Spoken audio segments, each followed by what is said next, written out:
வணக்கம், என்னோட பேர் அகஸ்டின். நான் எதற்கான ஒரு முயற்சி எடுக்கிறேன்னா, அடுத்த தடவை தமிழ்நாட்டில் ஒரு புதிய ஒரு கட்சியை உருவாக்குவதற்கான முயற்சியை நான் வந்து இந்த வீடியோவில் எடுக்கிறேன். அடுத்தது என்னென்னா, இந்த அரசியல் தலைவர்கள் பேசுகிறது மாதிரி எனக்கு அடுக்குமொழி இல்லை உங்களை கவர்றது மாதிரி எனக்கு பேச தெரியாது.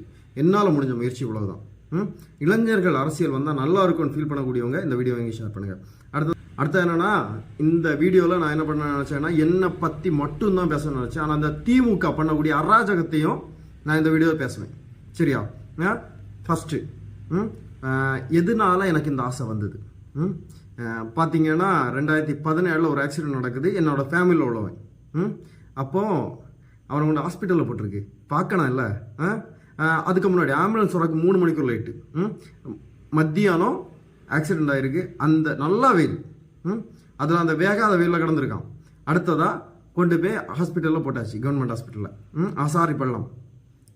அங்கே நாயை விட கேவலமாக பார்த்தாவ. இந்த நாய் கூட அடிபட்டுனா நம்ம என்ன பண்ணுவோம்?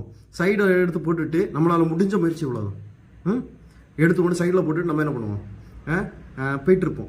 இதே மாதிரி தான் அந்த ஹாஸ்பிட்டலில் போட்டிருந்தாங்க. பார்த்தீங்கன்னா கொண்டு போய் பெட்டில் போட்டுட்டு 3 நாள் கழித்து ஆப்ரேஷன்.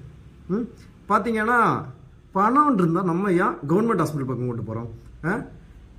நமக்கு ப்ரைவேட்டுக்கு கொண்டு போக தெரியாது. ப்ரைவேட்டுக்கு கொண்டு போய் அவனை ப்ரைவேட்டுக்கு கொண்டு போயிருந்தால் கண்டிப்பாக ஒரு தப்பியிருப்பான். சரியா? இதே மாதிரி அடுத்த ஒரு ஆக்சிடென்ட் நடந்து பார்த்தீங்கன்னா, என்னோடய ஃப்ரெண்டு தான் எல்லா பசங்களும் பைசா போட்டு கடைசி கட்டு ப்ரைவேட் ஹாஸ்பிட்டல் தூக்கி போயிட்டோம். அதனால் அவனை கையும் காலம் தப்பிச்சு. இந்த லட்சணத்தில் தான் இந்த கவர்மெண்ட் நடந்துகிட்ருக்கு. அடுத்ததை சொல்கிறேன். சரி, அவன் வந்து என்ன சொல்கிறான்னா, அண்ணா எனக்கு ரொம்ப வலிக்குது, ஏதாவது ஒன்று பண்ண சொல்லு. நாங்கள் போய் கேட்டால் அவங்கன்னு கூட பேசலை. அது ஒரு அதுன்னு பேசுனாங்க. தமிழ்ல ஏதாவது ஒன்று தெரியுமா என்ன? டாக்டர் படித்தோன்னா நான் கும்பான்னு கேட்க. இதே பிரைவேட் ஹாஸ்பிட்டல் கொண்டு போயிருந்தா எவ்வளோ டீசனாக நடத்தியிருப்பாங்க. அந்த இதில் கடைசியாட்டு ஆப்ரேஷன் 3 நாள் கழிச்சு ஆப்ரேஷன் பண்ணுறாங்க. கொண்டு போயிருந்தா நம்ம ப்ரைவேட் ஹாஸ்பிட்டல் கொண்டு போயிருந்தால் உடனே ஆப்ரேஷன் பண்ணியிருப்பாங்க. ஆனால் பண்ணலை. ஏன்னா அலட்சியம். மாதம் ஆனால் சம்பளம் வருதுல்ல, அந்த அலட்சியம். இதை கண்டிக்க வேண்டிய கவர்மெண்ட்டு பச்சை ஒடியை பிடிச்சி ஆட்டிட்டு தெரியுது. டெய்லியும் காலைல ஒரு ஃபோட்டோஷூட் எடுப்பாங்க. எடுத்து அதை என்ன பண்ணுவாங்கன்னா, நாங்கள் இதை செய்து விட்டோம் அப்படின்னு சொல்லிட்டு படம் காட்டிட்டு தெரியுது இந்த கவர்மெண்ட்டு. அடுத்ததான் அவன் என்ன பண்ணுறான்னா, அண்ணா ரொம்ப வலிக்குன்னு சொல்லிட்டு இருந்தான்ல. அதுக்கப்புறம் ஆப்ரேஷன் முடிஞ்ச பிறகு என்ன பண்ணுறான்னா, வார்டில் கிடக்கிறான். அப்பவும் வலிக்குன்னு சொல்கிறான். நான் டாக்டர்கிட்ட போய் சொல்லும்போது அதே பதில், அது அப்படி தான் இருக்கும். சரி, நான் அதுக்கு பிறகு அவனுக்கு அடுத்த ஒரு ஆப்ரேஷன் உண்டு. அதுக்காக வேண்டி பிளட் அரேஞ்ச் பண்ணுறதுக்காக வேண்டி நான் கிளம்ப போகிறேன். அப்போது நான் போயிட்டு வரேன்னு சொன்னேன்.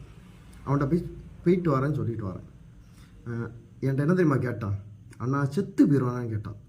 எனக்கு அந்த டாக்டரெல்லாம் பிடிச்சி அடிக்கலான்னு கோவம் வந்தது. சரியா?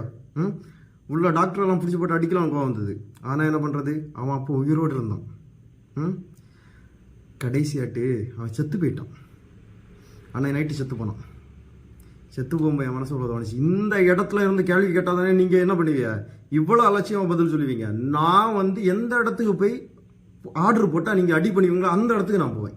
அன்னைக்கு முடிவு எடுத்தேன், நம்ம ஒரு சிஎம் கேண்டிடேட் நிறுத்தணும். ஏன்னா சிஎம் கேண்டிடேட் எதுவுமே அனுபவம் இல்லாமல் பண்ண முடியாது. நான் ஏற்கனவே சொன்னேன் இல்லை, நான் கற்றுக்கிடணும் முதல்ல. அதுக்காக வேண்டி என்ன நிறைய ஐடியா தெரிஞ்சவங்க இருப்பாங்க. நான் அரசியல் அதிகமாக தெரியாது. சரி, எனக்கு அதிகமாக தெரியாது.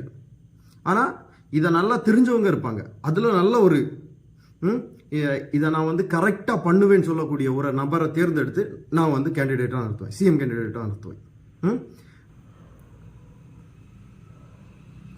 நான் போன எலெக்ஷன் இந்த 446 ஓட்டுல அவங்கள வந்து எல்லாரும் பெருமைப்படுங்க. என்னோட சின்ன வைரம் போன தடவை கன்னியாகுமரி சட்டமன்ற தொகுதியில் என்ன இந்த கன்னியாகுமரி சட்டமன்ற தொகுதியில் 446 ஓட்டு என்ன தள்ளிட்டு 445 பேரும் பெருமைப்படுங்க.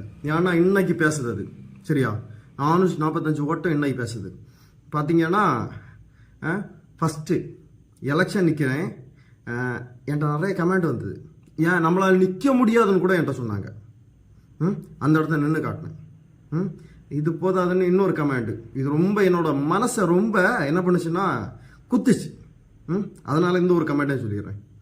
என்கிட்ட வந்து கேட்டாங்க, நீ உனக்கு ஓட்டு போடு, உங்கள் அம்மா அப்பா உனக்கு ஓட்டு போடுமான்னு கூட கேட்டாங்க என்கிட்ட. இதே 446 ஓட்டு வாங்கிட்டு அவங்க முன்னாடி போய் நிற்கிறேன், அப்போ ஏதோ லக்கில் விழுந்திருக்கு அப்படின்னு சொன்னாங்க. சரி, நான் எதுவுமே கோபமே படல, எனக்கு அவங்க மேலே கோபம் கிடையாது. ஆனால் என்னால் முடியும்னு நான் நிரூபித்தேன். அந்த இடத்துல நின்று காட்டினேன், நிற்க முடியாதுன்னு சொன்ன இடத்துல நான் நின்று காட்டினேன். இப்போவும் நான் சிஎம் கேண்டிடேட் நிற்க ஒருத்தர் நிறுத்துவேன்னு சொன்னேன். அப்போ எல்லாரும் சிரிக்க தான் செய்கிறாங்க. ஆனால் என்னால் முடியும், நிறுத்த முடியும். சரியா? இதுலேயும் நிறைய பேர் சொன்ன கமெண்ட், அரசியல் எவ்வளோ பெரிய ஆபத்துன்னு தெரியாமல் விளையாடாத தம்பி அப்படின்னு. என்னென்ன பண்ணிட போகிறாங்க, என்ன பண்ணிட போகிறாங்க இவங்க? எல்லா மனுஷனுக்குள்ள முடிவு தான். அது ஒரு வேளை இவங்க கையிலேருந்து வரலாம், அதை பற்றி நான் கவலைப்படல. சரியா? இன்னொரு ஜினம் இறக்கக்கூடாது, இன்னொரு ஜினம் இறக்கக்கூடாது. அதற்கான முயற்சி எடுப்பேன். பார்த்தீங்கன்னா கால்பந்து வீராங்கனை பிரியா, இதே சேம் ஸ்டோரி தான் அவங்களுக்கும். எல்லாமே பணம் கொடுத்து சமாளிச்சிடலாம். இதுதான் இந்த கவர்மெண்டோட நோக்கம். இது ஸ்டேட்டு மட்டும் கிடையாது, இது சென்ட்ரலும். இந்த ரயில் விபத்து நடந்து எல்லா குடும்பத்துக்கும் பணம். செத்த வேணாம், உயிரோடையா வருவான் கேட்குறேன். நீங்கள் பணத்தை தந்தோடனே ஒழுங்காக பார்க்க தெரில, ஒரு கவர்மெண்ட் வச்சு ஒழுங்காக நடத்த தெரில. நீங்கள்லாம் எதுக்கு கவர்மெண்ட் பிஎம் கேண்டிடேட்டாக இருக்கீங்க, சிஎம் கேண்டிடேட்டாக இருக்கீங்க?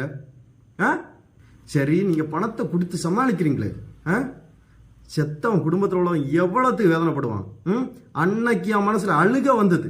பிரகாஷ்ராஜ் அவர் இந்த படத்தை சொல்லுவார், அந்நியன் படத்தை சொல்லுவார், அழுத வலி தீந்துடும்.